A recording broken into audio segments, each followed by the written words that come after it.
नमस्कार, मैं डॉक्टर सीमा Sharma SS Sanskrit classes में आपका स्वागत करती हूँ। लोगाक्षी भास्कर द्वारा रचित अर्थ संग्रह करने जा रहे हैं। इससे पहले 2 वीडियो हम देख चुके हैं, जिसमें पहली वीडियो में अर्थ संग्रह का सामान्य परिचय और दूसरी वीडियो में अर्थ संग्रह का मंगलाचरण हम देख चुके हैं। तो आज हम लोगाक्षी भास्कर द्वारा धर्म का लक्षण क्या दिया गया है उसकी चर्चा इस वीडियो के माध्यम से करने जा रहे हैं। अथ को धर्मः किम तस्य लक्षणम, धर्म क्या है, उसका लक्षण क्या है। तब अर्थ संग्रहकार लोगाक्षी भास्कर उच्यते बताते हैं कि यागादि रेव धर्मः, यागादि रेव धर्मः, कि यागादि ही धर्म है। अर्थात अर्थ संग्रहकार ने यागादि को ही धर्म माना है। यहाँ पर यागादि को ही लोगाक्षी भास्कर ने क्या माना है, इसको धर्म स्वीकार किया है, यानी यागादि को ही धर्म माना है, अन्य को नहीं। तो यहाँ पर यागादि एव, यहाँ पर एव पद को रखकर लोगाक्षी भास्कर ने यागादि के अतिरिक्त अन्य कर्म को धर्म नहीं माना है, यानी कोई दूसरा कर्म जो है वो धर्म नहीं हो सकता। क्योंकि जैसे महाभारत में धारणाद धर्म इत्याहु कहा गया है, और दूसरी जगह यतो अभ्युदय निश्रेयस सिद्धि सधर्मा ऐसा कथन है। अवैदिक संप्रदायों में धर्म के विभिन्न अर्थ किए गए। कोई गौतम बुद्ध को पूजता है, कोई स्तूप का वंदन करता है, तो कोई महावीर स्वामी को पूजता है। परंतु अर्थ संग्रहकार लोगाक्षी भास्कर के अनुसार कि यागादि ही धर्म है, अतः यह स्पष्ट हो जाता है कि धर्म चाहे वैदिक संप्रदायों में मान्य हो अथवा अवैदिक, किंतु यदि वह यागादि नहीं है तो वह धर्म नहीं माना जा सकता। यानी लोगाक्षी भास्कर के अनुसार धर्म यदि वह यागादि नहीं है तो उसको वो धर्म स्वीकार नहीं करते हैं। तो अब हमें ये क्लियर हो गया होगा यागादि ही धर्म है। तो इसके बाद आगे क्या कहते हैं कि वेद प्रतिपाद्य प्रयोजन वद अर्थो धर्म, कि पहले तो उन्होंने बताया लोगाक्षी भास्कर ने कि यागादि रेव धर्म, यागादि ही धर्म माने जाते हैं, अन्य कोई धर्म नहीं माना जाता। फिर आगे कहते हैं वेद प्रतिपाद्य प्रयोजन वद अर्थो धर्म, यानी अब धर्म का लक्षण करते हैं कि वेद के प्रतिपाद्य विषय का प्रयोजन युक्त अर्थ क्या है, धर्म माना जाता है। यानी वेद प्रतिपाद्य कि वेदों में जो बातें कही गई हैं और वेदों में जो लिखा गया है वो कैसा होना चाहिए, प्रयोजनवत, प्रयोजन से युक्त होना चाहिए और अर्थवान होना चाहिए। यानी धर्म में 3 विशेषण गुण या चीजें निश्चित रूप से होनी चाहिए। पहला वेद प्रतिपाद्य, दूसरा प्रयोजनवत और तीसरा अर्थ। वेद प्रतिपाद्य माने कि वेदों में जो कहा गया है, वेदों में जिस बात को स्वीकार किया गया है, जिस बात को लिखा गया है, उसी बात को ही हम उसको कार्य में लेकर के आए, उसी बात को ही हम स्वीकार करें तो वो क्या माना जाएगा, धर्म माना जाएगा। प्रयोजनवत, प्रयोजन के अनुसार किया जाने वाला कार्य धर्म माना जाएगा। तो अब यहाँ ये प्रश्न उठ सकता है कि धर्म के लक्षण में वेद प्रतिपाद्य, प्रयोजनवत और अर्थ, इन तीनों को क्यों शामिल किया गया। तब क्या कहते हैं, वेद प्रतिपाद्य मैंने कि वेदों में जो बातें कही गई हैं उनको उसी रूप में स्वीकार करना, यानी मानना क्या माना जाता है, धर्म माना जाता है। फिर आगे प्रयोजनवत शब्द को बताते हैं, प्रयोजने अतिव्याप्ति वारणाए प्रयोजन वद इति। कहीं लोग धर्म को ही प्रयोजन ना समझने लगे, तो यहाँ प्रयोजन में अतिव्याप्ति दोष का निवारण करने के लिए धर्म के लक्षण में प्रयोजन पद का प्रयोग न करके प्रयोजनवत इस पद का ग्रहण किया गया है, और यहाँ पर यह निश्चित कर दिया कि यज्ञ करना ही प्रयोजन होना चाहिए। यहाँ अतिव्याप्ति शब्द को हम समझ लेते हैं। लक्ष्य अधिक वृत्तित्वम अतिव्याप्ति, लक्ष्य से अधिक पदार्थों में लक्षण का जाना अतिव्याप्ति दोष है, अर्थात ओवरलैप। यानी लक्षण यदि दूसरी वस्तु में चला जाता है तो वह अतिव्याप्ति दोष होता है। ऐसी दशा में जब लक्षण से लक्ष्य के अतिरिक्त भी विषयों का बोध होने लगे तब अतिव्याप्ति दोष होता है। तो यहाँ इस प्रयोजन में अतिव्याप्ति दोष का निवारण करने के लिए प्रयोजनवत इस पद का ग्रहण किया गया है। तो लक्षण में 3 प्रकार के दोष माने जाते हैं, इसकी भी वीडियो मैं अलग से डाल दूंगी। अव्याप्ति, अतिव्याप्ति और असंभव। और इन 3 प्रकार के दोषों से रहित जो लक्षण होता है वह वस्तुतः सम्यक लक्षण माना जाता है। तो यहाँ पर प्रयोजनवत कहने से यानी यज्ञ आदि करना ही प्रयोजन है, अतः यहाँ पर अतिव्याप्ति जो दोष है उसका निवारण हो गया। धर्म का लक्षण क्या बताया? अर्थवान होना चाहिए, यानी अनर्थक अर्थ की प्राप्ति न हो। अतः यहाँ पर इसीलिए क्या है, अर्थ पद को ग्रहण किया गया है कि वेद प्रतिपाद्य प्रयोजन वद अर्थो धर्मः। तो अब हमारे पास धर्म का लक्षण क्या आ गया कि यागादिरेव धर्मः वेद प्रतिपाद्य प्रयोजन वद अर्थो धर्मः। तो फिर जैमिनी सूत्र में धर्म का लक्षण दिया जाता है, न च चोदना लक्षणों अर्थो धर्म। यानी यहाँ पर जो चोदना पद है ये संपूर्ण क्या है, वेद का वाचक है, न कि केवल विधि भाग का, क्योंकि वेद के 5 भाग बताए गए हैं, विधि, मंत्र, नामधेय, निषेध और अर्थवाद।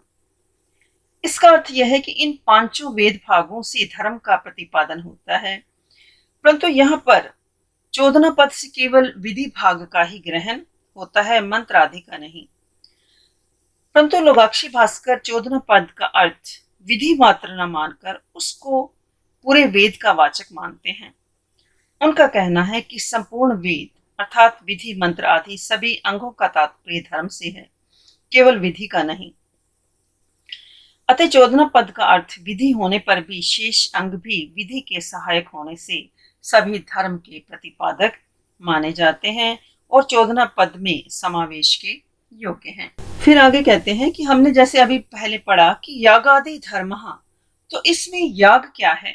यजेत स्वर्ग कामः, यानी स्वर्ग की इच्छा करने वाला, यानी स्वर्ग की कामना करने वाले व्यक्ति को यजेत यानी यज्ञ करना चाहिए। यानी यजेत स्वर्ग कामा, इस वाक्य द्वारा स्वर्ग को लक्ष्य करके मनुष्य के लिए विधान किया जाता है। अतः धर्म रूप यागादि साधन से स्वर्ग आदि रूप साध्य या लक्ष्य की प्राप्ति संभव है। जो यागादि धर्म है उस धर्म रूप यागादि साधन से स्वर्ग आदि रूप साध्य या लक्ष्य की प्राप्ति संभव है। तो यहाँ पर यजेत स्वर्ग काम है कि प्रत्येक मनुष्य के लिए अभिष्ट स्वर्ग आदि का साधन याग आदि है, अन्य कोई दूसरा साधन नहीं है। यानी यदि हम स्वर्ग की प्राप्ति चाहते हैं, याग आदि ही स्वर्ग प्राप्ति का साधन है, अन्य कोई दूसरा साधन नहीं है। और इन याग आदि के बोधक वेद वाक्य ही हैं, दूसरा कोई नहीं। यथा यजेत स्वर्ग काम है हमने कहा, तो ये क्या है? वेद वाक्य है। तो यहाँ स्वर्ग पद लक्ष्य का वाचक है, किंतु यहाँ ना तो प्रवर्तक पुरुष स्पष्ट रूप से कहा गया और ना साधन भूत याग आदि ही। तब आगे इसी बात को स्पष्ट करते हैं कि यजेत इति अत्र अस्ति अंश द्वयम यजी धातु प्रत्यश्च। इसी को स्पष्ट करने के लिए यजेत पद का प्रकृति प्रत्यय विभाग किया गया, यानी यजेत इसके 2 अंश हैं, यज धातु और त प्रत्यय, यानी इसमें 2 अंश हैं, यज धातु और त प्रत्यय। और फिर उसके बाद क्या कहते हैं? प्रत्यय अपि अस्ति अंश द्वयम आख्या तत्वम लिंग त्वम च। आख्या तत्व और लिंगत्व, आख्या तत्व 10 लकारों में समान रूप से रहता है, यानी हमारे लकार कितने हैं? 10 हैं, लट से लेकर लिंग तक। तो आख्या तत्व 10 लकारों में रहता है। आख्या तत्व कहाँ रहता है? 10 लकारों में रहता है, किंतु लिंगत्व केवल लिंग में ही रहता है। तो यहाँ पर यज धातु मूल शब्द है, अतः उसे हम क्या कहेंगे? प्रकृति कहेंगे। और ता प्रत्यय है। कुछ प्रत्यय ऐसे होते हैं जो संज्ञा सर्वनाम विशेषण से जुड़कर एकत्व, द्वित्व या बहुत्व तथा कर्तृत्व, कर्म, करण को व्यक्त करते हैं। इनको सुप्रत्यय कहते हैं या विभक्ति कहते हैं। और ये संख्या में कितने होते हैं? 21 होते हैं। यथा हमने राम शब्द से सुप्रत्यय जब लगाते हैं तो राम पद बनता है, जिसका अर्थ है एक राम एवं कर्तापन से युक्त पुरुष विशेष। परंतु जब तक सुप्रत्यय नहीं लगा था तब तक हमें ये मालूम नहीं हो रहा था कि राम एक है या अनेक है, कर्ता है या कर्म है, पुरुष है या स्त्री। प्रत्यय लगने से यह संभव हो सका। इसी प्रकार क्रियावाचक यानी क्रिया को कहने वाले भू व आदि शब्द धातु हैं। यास्क इनको आख्यात कहते हैं। आख्यात और लकार पर्याय हैं। लकार संख्या में 10 हैं। इन 10 लकारों के स्थान पर तिंग प्रत्ययों का आदेश हो जाता है। जैसे तिप तस छी, तिप से लेकर के महिंग तक। तो ये 9 प्रत्यय हमारे परस्मैपदी हैं और 9 प्रत्यय आत्मनेपदी हैं। अर्थात काल, वचन और पुरुष का ज्ञान कराने के लिए लगने वाले प्रत्ययों को तिंग कहते हैं। अतः कर्ता जिस पुरुष का क्रिया भी उसी पुरुष की होगी। अतः कर्ता के बिना धातु का अर्थ पता नहीं चल सकता। यानी क्रिया करने वाला मैं हूं, तुम या कोई अन्य व्यक्ति है। यथा यहाँ यजेत क्रियापद है, इसमें यज धातु है और ता प्रत्यय है।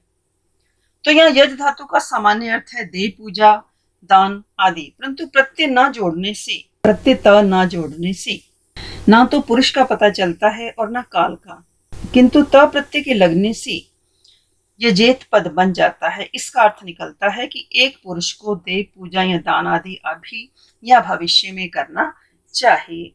इसको मैंने चार्ट से ही समझाया हुआ है। ये धातु है और प्रत्यय त है। त प्रत्यय लट लिट लिंग के स्थान पर होता है। त प्रत्यय किसके स्थान पर हुआ है? यह प्रत्यय लिंग के स्थान पर हुआ है। यानी प्रत्यय में भी 2 धर्म आ गए हमारे, आख्यात और लिंग। प्रत्यय में कौन कौन से धर्म आ गए? आख्यात और लिंग आ गए। तो आख्यात 10 लकार को कहते हैं। यानी जिस प्रकार इनका एक नाम लकार है, उसी प्रकार इनका एक नाम आख्यात भी है। अब हमें समझ में आ गया होगा कि 10 लकार यानी लट से लेकर लिंग तक। यानी हमने अब ये जाना कि आख्यात और लकार क्या है? पर्याय है। जिस प्रकार मनुष्य में मनुष्यत्व रहता है, उसी प्रकार घट में घटत्व रहता है। इसी प्रकार 10 लकारों में आख्या तत्व रहता है और लिंग केवल लिंग लकार में ही रहेगा, क्योंकि लकार 10 हैं तो उनमें आख्या तत्व भी है।